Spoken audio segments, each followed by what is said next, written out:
皇后过世2载，我被立为继后，谁都知道我这继后难做，只因皇帝的一腔深情尽数给了他的发妻仁惠皇后。若非太后有言，中宫不可久旋断，轮不到我入主交房殿，我要走的注定是一条布满荆棘的道路。可我甘之如饴。我叫梁介珠，父亲官至吏部侍郎，是皇帝登基之初纳入宫的贵女之一。立后前，我的身份是惠妃，论资历我不及庆妃，论宠爱我不及容妃，论子嗣我不及玉妃。偏偏是我在仁惠皇后之后入主交房殿，没办法，庆妃家世不显，容妃不得太后喜欢，玉妃若为皇后，她所生的大皇子变成了嫡长子，岂不压了仁惠皇后留下的3皇子一头？最重要的是，新帝继位后推崇文治，极力拉拢士人阶层，其余高位嫔妃不是将门虎女，便是出身勋贵人家，唯有我来自在士林中有威望的梁家。帝后大典当晚，皇上同我说：“梓潼，今后便是你陪着朕看着天下了，连这琼枝来不及看的，来不及赏的，都由你替他见证。你年纪还轻，但这宫里宫外，朝臣百姓从此也都是你的子民，你的儿女了，要你教导关怀，以你为责，你怕不怕？”仁惠皇后名杜琼枝，7岁便是京城第1美人，未出阁时，每赴宴皆能艳压群芳，恰如明月在天，令群星暗淡。我早料到他会提起杜琼枝，遂低下头，放柔了声音答道：“我不怕。入宫时是仁惠皇后提点我宫中诸般规矩，今后我也会替她照顾好陛下与3皇子。中宫既定，天下当安，这是我应担的责任。”帝后典礼长达5日，我忙于谒太庙，拜太后，受文武百官朝见，街内外命妇敬贺。到了第6日，终于能在交房殿内向众嫔妃训话。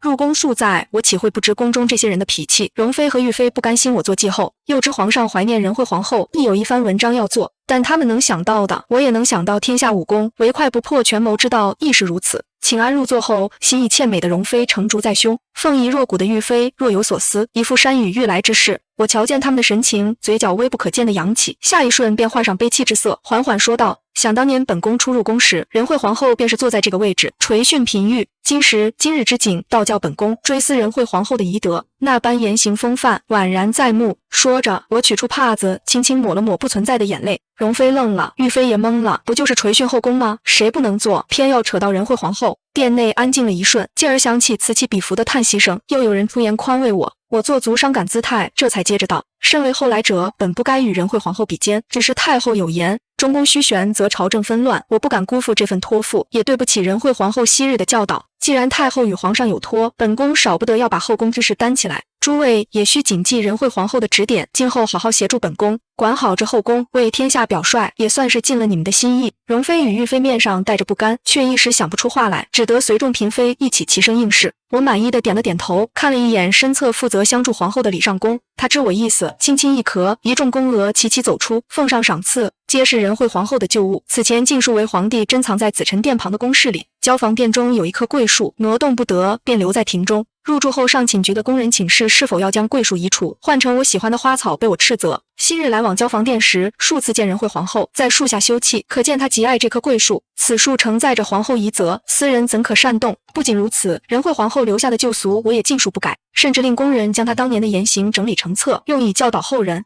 我对仁惠皇后的追思与恭敬，令朝野上下感怀，太后和皇上对我愈发放心。我在心内轻笑，那上寝局的工人本就是我的人，受我命令，故意请示，以此立我贤良之名。其实我对杜琼枝的感情，就和我对皇上的感情一样，有，但不多。我并非通过大选入宫，新帝登基后，太后曾诏书为大臣之女入宫，在陪同游园时，暗示新帝欲拉拢世家的用意。我娘回府后，父亲同族中商量，最终定下由我入宫。长姐已嫁，幼妹尚小，堂姐妹们大多有了去处。何况我入宫前广有才名，若不选我，未免显得梁家怠慢皇室。我并非心甘情愿入宫，但既已入宫，便要好好活下去。入宫后，我表面上安安静静做一个合宜的摆设，婉顺侍奉君王，表现得深深仰慕他的仁德，私下却在暗中发展自己的势力。能忍住一时蛰伏，以低姿态示人的人，往往是因为内心有更大的欲望。而眼前便有一事能助我站稳脚跟。6月20是1年1度的圣寿节，皇亲朝臣内外命妇都将参加宫宴同贺。前朝的宴席由礼官操办，命妇参加的宫宴里应由我这位继后主办，以此向臣子女眷昭彰后妃的母仪风范。各宫嫔妃及6局24司都在盯着我，看我如何行事。我令李尚宫寻来往年的宫宴旧例，细查礼仪、装饰、人员、饮食、用具、演出等6事，其中饮食与装饰2事，我分派给了最先向我投诚的庆妃和李贵嫔。这都是能出风头的差事，我要以此向众人表明，识时务者必有好处。到我检查时，庆妃出了个小错，我指着菜单对她说：“杏仁鲜蘑炖羊肉乃是肥腻之菜，放在前头上未免口味太重，且春笋鱼羹味道清淡，若先上此羹，朝臣便尝不出后续鱼羹的鲜美了。他起身认错，称是自己考虑不周，恳请皇后娘娘宽容指点。等他们散后，我的宫女月白说，想不到庆妃从前也曾协助办过生寿宴，如今还会犯这样的小错。另一个丫鬟玉君听了没接话，只用眼偷偷瞧我。我轻哼一声，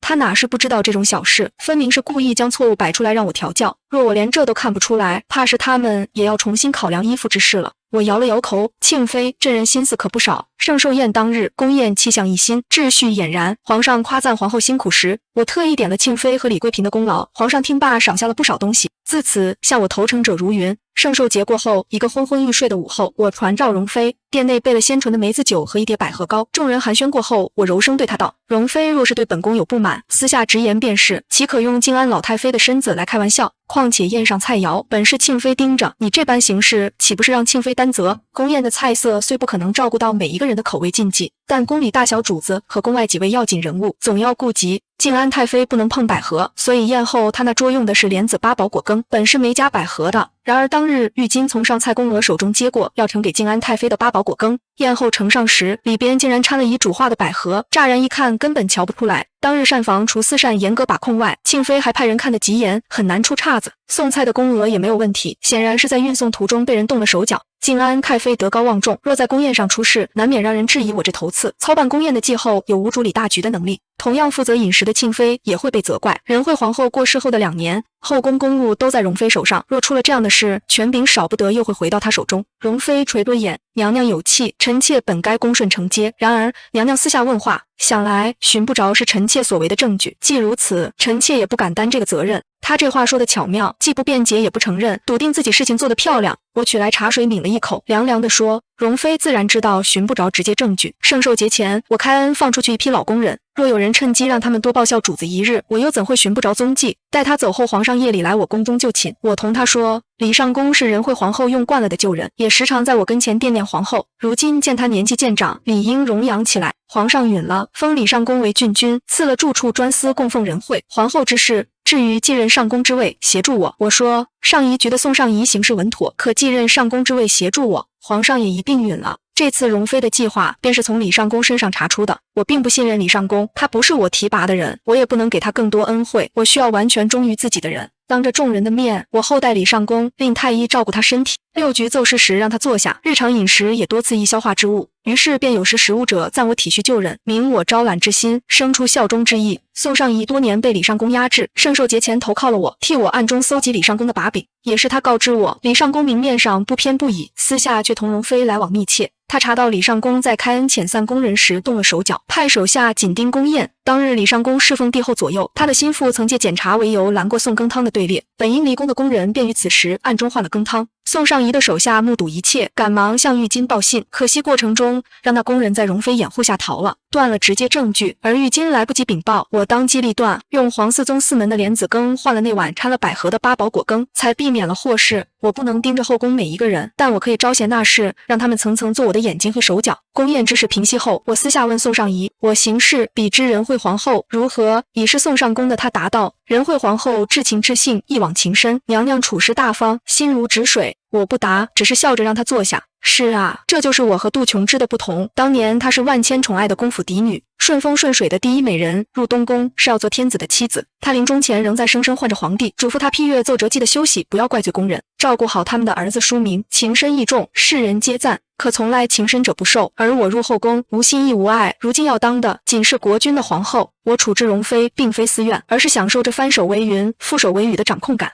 入住交房殿8个月后，我诊出有孕。当时西北大旱已持续数月，我有孕的消息与旱情缓解的消息一并送至紫宸殿，令皇上大喜，朝臣齐齐称贺，说皇后此胎有福，乃是和亲云庆之兆。哪有什么天授奇遇，不过是事在人为。我诊出有孕的时间是半个月前，瞒得死死的，只为等一个合适的时机。皇上很高兴，但欢喜中又藏着一丝犹豫。我知道他惦记杜琼之的独子淑明，恐我生下皇子多一个嫡子威胁淑明的地位，这心思他藏得极深，却被我猜得通透。不过我私心猜测，腹中胎儿是个女孩，没有任何预兆。既不爱吃辣，也不爱吃酸，仅仅是一种莫名的直觉。怀胎10月，我过得很辛苦，我将一部分公务交给庆妃和李桂嫔操持，不再事事亲为。这是女人最关键的时候，我不能为了拿捏权柄而累垮自己。有宋上宫盯着，倒也不会出乱子。我开始变得圆润浮肿，显怀后每夜只能睡2-3个时辰，很多食物会让我反胃，却又每时每刻都想吃东西。但这一切我甘之如饴。这是我的第一个孩子，在我掌握后宫大局后到来，几乎是最好的时机。我要将我会的都交给这个孩子，也要将我拥有的都与他分享。我这般爱他，所以当发现玉妃的手伸到交房殿时，我极度震怒。查明他买通我宫中喜欢的宫女，欲对我不利后，我上奏太后，下令将那宫女杖毙。玉妃则被褫夺妃位，幽禁宫中。大皇子舒文被送至太妃宫中抚养。这是我头次在宫人面前展露狠戾，他们吓坏了，从此提起12分精神任职。我受了2天2夜的剧痛，难产生下一名女婴，是京上的4公主。我顾不上虚脱的身体和残留的疼痛，欣然抱着我的女儿。哪怕太医告知我这会是我这辈子唯一一个孩子，我也没有减少半分喜悦。皇上欣喜若狂，一刻也不舍得离开这个女儿，大赦6宫，恩赏朝臣，令天下同贺。他将对我的一丝愧疚尽数化为对女儿的补偿，因他曾有过一丝不希望这个孩子降世的念头。在我们的商量下，女儿有了一个美丽的名字，叫秦华胥，乳名武娘。我出月子时，皇上同我说，淑明还是得有个母亲照顾，不如将她交给你抚养。新添的妹妹也能让她学着如何做一个兄长。我抱着武娘，温声应下。我们都心知肚明，她先前未提，无非是怕我有了自己的儿子，便亏待淑明。如今我生下女儿，再无生育可能，淑明交给我抚养，若想日后无忧，便要依靠这个养子。而我有了嫡子名分的淑明作为依靠，后宫地位会愈发稳固。我让宫人将淑明带到跟前，她已6岁，眉眼间带着杜琼之的影子。她看着我，目光中满是生疏。没了生母，又要来认一个陌生的继后做母亲，孩童的敏感让她本能的防备。我没有像对亲生孩子那样哄逗她，只是平静地说，我知道你心中对我有隔阂，我不是你的亲生母亲，也替代不了仁惠皇后在你心中的位置，但你在我这里应当得到体恤与庇护。你需要一位母亲看着你长大，照顾你，指点你，帮扶你。我生下你4妹妹后，再无生育可能，你若认我为母，我对你的教养绝不会逊于亲生儿子，我们是一体的，利益相干，休戚与共。他点了点头，仍有些踟蹰，但看得出来这些话他听进去了，也在思考。我轻笑道，不急，你慢慢会明白的，多一位母亲绝对不是坏事，先去看看你4妹妹吧。他被宫人带到摇篮边，看着熟睡的妹妹，轻轻摸了摸她的小手。当武娘一日日长大，淑明渐渐对我打开心扉时，宫中添了新人。这一年的选秀有6品4叶之女沈氏入选，今上见她容貌绝世，册封为美人，赐封号丽。庆妃来问我，娘娘，那沈美人真的如此貌美？我摆弄着淑明让我帮她解的9连环，点了点头。坊间传言此女容色不输仁惠皇后。庆妃听罢，缄默不语。仁惠皇后是昔日的京城第一美人，芳名动天下，能与之相较的女子自然是国色天香。新晋嫔妃来交房殿请安，聆听训话那日，宫妃们接着盛装，争奇斗艳。沈美人同其他新人一起上前请安时，众人定睛一瞧，果然见她生得仙姿以貌，身着碧色衣裙，只以1-2件小巧玉器装点，清清爽爽的打扮，却能压得珠光宝气的宫妃们失了颜色。仁惠皇后走后这几年，以容妃宠爱最盛，她生得娇俏，皇上甚喜，却不入太后的眼。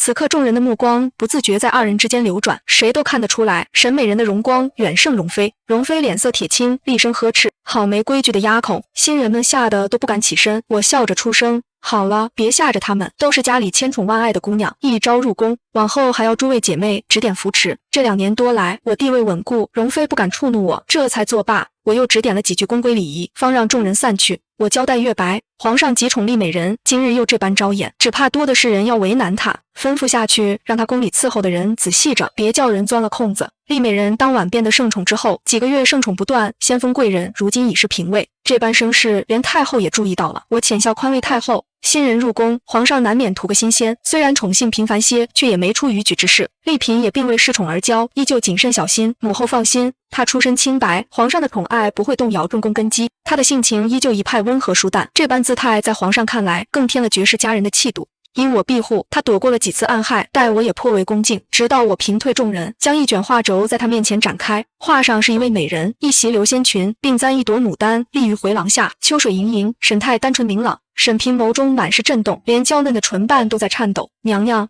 我瞧见她的模样，便什么都懂了，叹了口气。你可知道，这幅画若是落到别人手里，顷刻间便能要了你的性命。能对帝王的宠爱恍若无知无觉，除了邀宠的手段，或许还有别的原因。他抓着我的袖子，哭着与我说了一个很长的故事。她是家中长女，母亲死后，继母待她并不好，生活里唯一的慰藉便是邻家的一个少年。那少年曾给她送花，听她说心声，为她同欺负她的人打架。桃花盛开时，他们拉钩，私下定了终身。可随着年岁增长，她的容貌愈发夺目，父亲动了别的心思。这幅画是那少年所作，本是定情信物，送至他手中时，他已得知父亲买通关系要送他入宫选秀，只得含泪退回。我告诉他，画并未回到那少年手中，而是被他继母拿到了。他继母极恨他入宫，又遭人哄骗，以为将画呈给皇上便能让他难堪，却不知差点闯下弥天大祸，殃及自身。若无我让人拦下，只怕此刻画已呈到御前。我将画轴交还给他，同他说，画是好画，故事也是好故事，可今时不同往日，你如今是宫妃之身，踏错一步便是粉身碎骨。他躬身长拜，将画紧紧捧在怀中，从此真心臣服于我。而我收了他的忠心，自然替他扫除所有痕迹，保他美玉无瑕。世事漫随流水，转眼历劫于入宫已1载，他依旧得宠。不过与他同届的新秀中也有2人崭露头角，一个宣平，一个景贵人，3人一同站在了宠妃之列。从前的宠妃容妃在年轻鲜亮的面庞前自是落了下风。舞娘已经2岁，生得白净玲珑，康健聪慧，谁见了都喜欢，尤其受她3哥舒明疼爱。我无数次好笑地同舒明说，别总惯着他，他要什么就给什么。舒明嘴上应着，过后依旧改不了。他如今性情开朗了许多，对我愈发亲近，每日下了学便来交房店，一边抱着舞娘，一边同我说书房里的趣事。皇上来了，见这般和乐融融的情景，也不禁感慨，养母能做到你这般，实在罕见。我含笑将温茶推至他手边，继续看着2个孩子嬉闹。我们之间聊太后，聊孩子，聊妃嫔，聊公务，聊万民，却很少谈及彼此。他的风流多情，从前给了杜琼之，如今给了数不尽的嫔妃，而我的心思他从未读懂。不过也好，他给他们的也不是我想要的。历劫于后来同我说，娘娘，如您这般心思精尖尖，才是在宫中立足的根本。说罢，他爱怜地抚摸着自己的肚子，那里已有了4个月的小生命。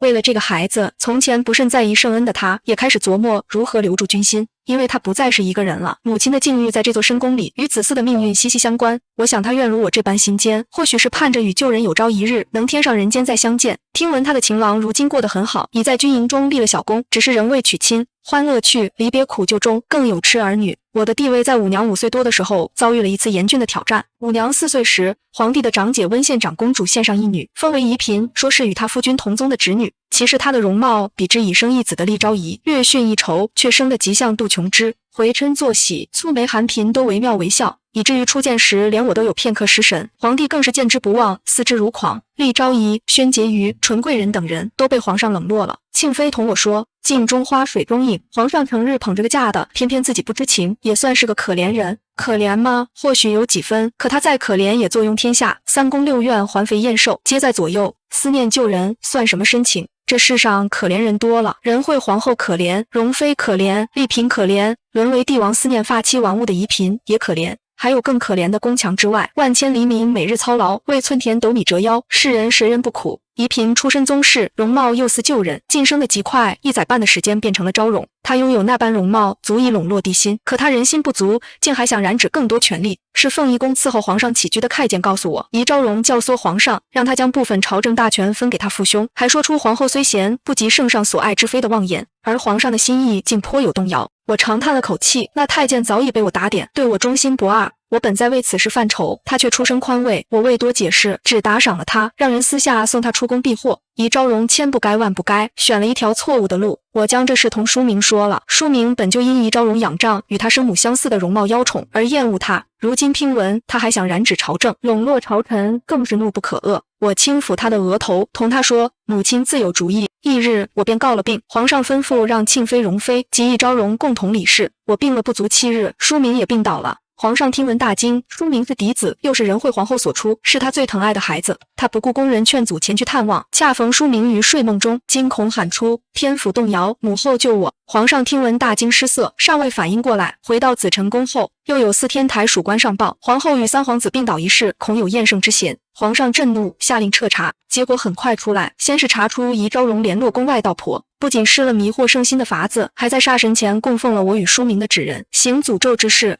继而查出宜昭容并非驸马同宗侄女，而是温县长公主特意寻来的。与仁惠皇后有几分相似的女童，用心栽培多年，力求一颦一笑都酷似仁惠皇后。再往里深查，竟查出温县长公主联合驸马意图谋反。皇上大怒，下令赐死宜昭容。温县长公主与驸马、长公主子女及驸马族人尽数流放。其实刻意栽培是真，谋划多年是真，意图以术法迷惑圣心是真，但余下的谋反罪名皆是我捏造的。宜昭容确实生信道婆，因她本为平民之女，幼时曾有道婆断言她命格甚贵，而后家中便娇养起来，果然被长公主寻得入宫。入宫后，她也暗地里联络宫外，为的是留住圣恩。而我和书明的纸人是我下令制作，悄悄放在了她宫中的隐秘角落。长公主刻意栽培宜昭容，或许一开始仅是为迎合圣心，为驸马一族多谋几分权力。然而对于盛怒的帝王来说，已无心辨别真伪。宜昭容被赐死后，皇上消沉了许久，但我和太后都知晓他的心思。不久便选了几位身家清白、品行端正的女子入宫侍奉左右。有新秀在侧，皇上渐渐舒怀，谁也说不好他深情与否。深情自然是有的，否则不会长久牵挂杜琼之，连一个相似的替身都能被他高高捧起。可若足够深情，又岂能日日夜夜在一个有着相似面容的怀抱里沉沉安睡？到底是瞒过了自己，还是为哄骗他人？书明长到13岁时被立为太子，入主东宫，之后的故事乏善可陈，尤其是在太后过世后，没了约束皇帝的人，他便愈发肆无忌惮，沉湎酒色，甚至开始服食丹药。我和书明从旁劝阻了几次，见他不听，便也作罢。书明是无意干涉，我是乐见其成。这些年，我们都在暗中积攒力量。书明迎娶了韩大将军的女儿韩隐月，身边聚集了一群杰出俊才，储君之位愈发稳固。朝野上下，我和梁家多年经营，已集结出一批为梁家马首是瞻的朝臣，成为我的马前卒传声筒。中宫与东宫此刻仍算亲密无间，在我们的合作下，其余皇子的反扑根本不值一提。皇帝的放纵终于迎来了理所应当的结果。太后走后8年，他一病不起，药石无医，可然尝试。书明登基为新帝，这次换我和他站在了棋局的两端。从前我和书明是亲厚的母子，坦诚的盟友，但一朝他成了大权在握的新帝，我做了野心勃勃的太后，一切都变了。历史上非皇帝生母的太后与处心积虑的新君，从来都是如履薄冰的关系，我们也未能免俗。那层笼罩在我们关系之间温情款款的面纱被彻底揭开，暴露了权力斗争的狰狞内在。他深深忌惮我的势力，登基之初便以太后伤心过甚，一静养身心为由，试图隔绝我同宫外的联系。朝堂上依附于梁家的言官，当即上言称皇上此举有违孝道，天助我也。恰逢江南爆发水患，便有传言四起，称是因新帝不尊教养他多年的太后，引来天谴。流言传到民间，百姓议论纷纷。书明不得已解除了对我的限制。五娘试图在我和他哥哥之间调和，却发现一切都是徒劳。虽然第一局我赢了，但明面上终究是书明更加强势。他是先帝与仁惠皇后的嫡子，而后是我的养子，再到太子皇帝。古往今来，少有他这般名正言顺的帝王。我虽苦心经营多年，但能拿捏新君的只有孝道这一件武器，而这武器在书明极力强调他生母仁惠皇后的举动下，也渐渐被压制。再加上我年逾半百，他年富力强，没人觉得我能活过他。于是我和依附于我的势力不得不韬光养晦。对于这仿佛认输臣服的举动，书明感到满意，继而愿意给予我面子上的尊重。他曾叹道：母后我年幼丧母，蒙你教养多年，我们之间原不该剑拔弩张，愿我们能成为千古称颂的母子。可他忘了，我在中宫之位上多年，当了那么久贤良淑德的皇后，最擅长的便是忍耐。书明是先帝和仁惠皇后的孩子，仁惠皇后壮年早逝，先帝也未活过耳顺之年，凭何觉得他的身子骨能强过我？女子有女子特有的细腻和敏锐，书明登基3载，身子骨渐渐垮了。他寻遍名医，却查不出根本病因，只能归咎于仁惠皇后留下的胎里弱症。其实弱症是真，心力衰竭也是真，但细心养护绝不至于危及性命。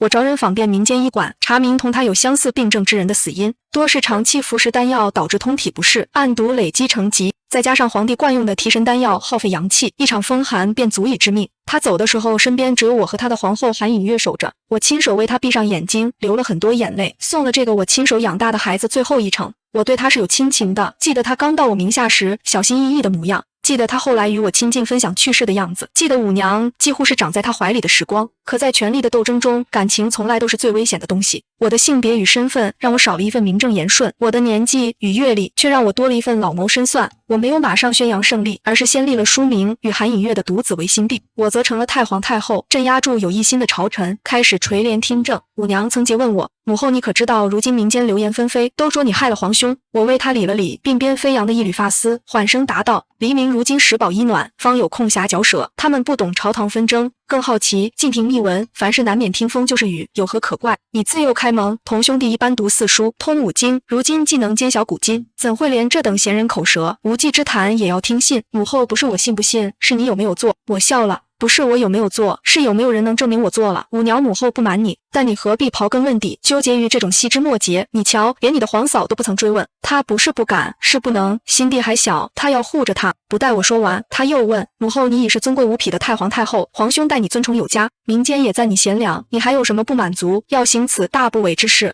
来日九泉之下，你有何颜面去见父皇与皇兄？我直视他的眼睛，一字一句答道：你错了，你的皇嫂不是不敢问，是真心臣服于我。你同样饱读诗书，应知皇后与太后的后字，并非仅只居于男子之后，这后字是告诫世人，女子亦可辅佐天下，执掌乾坤。哪怕贤良淑德是史书称颂的标配，但女子生来并非不如人，也不该生来便要为男子的荣光做铺垫。你生在天家，难道不知成王败寇，古来如是？若是你的哪位兄弟行我今日之事，你或许会伤心，但若他成功，你内心必然明白，唯一的理由是你皇兄技不如人，他的失败无非说明他不是命定之主，该高居玉座的另有其人。